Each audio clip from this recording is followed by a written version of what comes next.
ಯಾಕಂದರೆ ಇಲ್ಲಿ ತಾವು ಬಂದವ್ರು ಯಾರೂ ನಿಮ್ಮ ಸ್ವಂತ ವಿಷಯಕ್ಕೆ ಬಂದವರಲ್ಲ, ಎಲ್ಲರೂ ನಿಮ್ಮ ಸಾರ್ವಜನಿಕರಿಗೆ ಒಳ್ಳೆಯದಾಗಲಿ ಅಂತ ಹೇಳಿ ಬಂದಿದ್ದು. ಅದು ಖುಷಿ ಆಯ್ತು ಕೇಳಿ.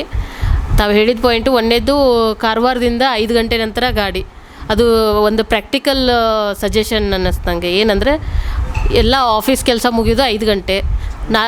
5 ಗಂಟೆ ಒಳಗಡೆ ನಾವು ಬಸ್ ಬಿಟ್ಬಿಟ್ರೆ ಅದು ಏನು ಯಾರಿಗೂ ಹೆಲ್ಪ್ ಆಗೋದಿಲ್ಲ, ಅದು ಅಲ್ಲಿಂದ ಬರೋರಿಗೆ. ಸೊ ನಾನು ಇದನ್ನು ಸ್ವಲ್ಪ ಸೀರಿಯಸ್ಸಾಗಿ ತೊಗೊಂಡು 5 ಗಂಟೆ ನಂತರ, 5:15 ನಂತರ ಯಾವುದಾದ್ರೂ ಒಂದು ಗಾಡಿ ನಾವು ಮಾಡ್ತೀವಿ ಅದನ್ನು. ಆಮೇಲೆ ಹುಬ್ಬಳ್ಳಿ ಕಡೆಯಿಂದ 10 ಗಂಟೆ ಸುಮಾರಿಗೆ ಒಂದು ಗಾಡಿ ಕೇಳಿದ್ರಿ. ಅದು 10 ಗಂಟೆ ಸುಮಾರು ಒಂದು ಮಾಡೋರು, ಹುಬ್ಬಳ್ಳಿಯಿಂದ ಧಾರವಾಡದಿಂದ ಈ ಕಡೆ ಬರೋ ಥರ.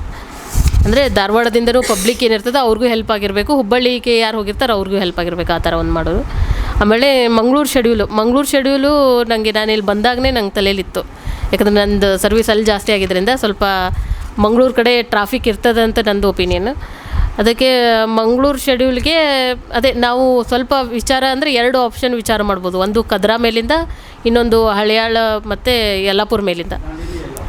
ಯಲ್ಲಾಪುರ ಮೇಲೆ, ಹೌದು ಯಲ್ಲಾಪುರ ಮೇಲೆ ನೋಡೋಣ. ಅಂದರೆ ಈಗ ನಾವು ಡೈಲಿ ಆಪ್ರೇಷನಿಗೆ ಸಮಸ್ಯೆ ಆಗಬಾರ್ದು. ಗಾಡಿಗೆ ಏನೋ ಆಯಿತು, ಹಾಳಾಯಿತು, ಮತ್ತು ಜನಕ್ಕೆ ತೊಂದರೆ ಆಗೋದು.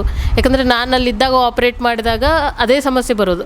ಗಾಡಿಗೆ ಏನಾದರೂ ತೊಂದರೆ ಆದರೆ ಜನ ಅಲ್ಲೇ ನಿಂತು ಬಿಡೋರು. ಯಾಕಂದರೆ ಹಿಂದೆ ಯಾವ ಗಾಡಿನೂ ಇರ್ತಿರಲಿಲ್ಲ, ನೆಟ್ವರ್ಕ್ ಸಿಗ್ತಿರಲಿಲ್ಲ. ಈ ಥರ ಪ್ರಾಕ್ಟಿಕಲ್ ಪ್ರಾಬ್ಲಮ್ಸ್ ಆಗ್ತಿತ್ತು. ಅದಕ್ಕೆ ಅದನ್ನೊಂದು ನೋಡೋಣ. ಆಮೇಲೆ ಮುಂಬೈ ಇಂಟರ್ಸ್ಟೇಟು ಮೊದಲೇ ಡಿಪೋದಲ್ಲಿ ಇತ್ತು ಅಂತ ಹೇಳಿದ್ರಿ. ಅದು ಯಾಕೆ ಸ್ಟಾಪ್ ಮಾಡಿದರೂ ಗೊತ್ತಾಗಲಿಲ್ಲ ನನಗೆ. ಅದು ನಾನು ನಮ್ಮ ಹಿರಿಯ ಅಧಿಕಾರಿಗಳಿಗೆ ಒಂದು ಸಲ ವಿಚಾರಿಸ್ತೀನಿ, ಅದು ಯಾಕೆ ಸ್ಟಾಪ್ ಮಾಡಿದ್ರು ಏನಂತ ಹೇಳಿ. ಇಲ್ಲ ಅದು ವರ್ಕೌಟ್ ಆಗ್ತಿತ್ತು ಅನ್ನೋ ಥರ ಇದ್ದರೆ ನಾನು ಅದನ್ನು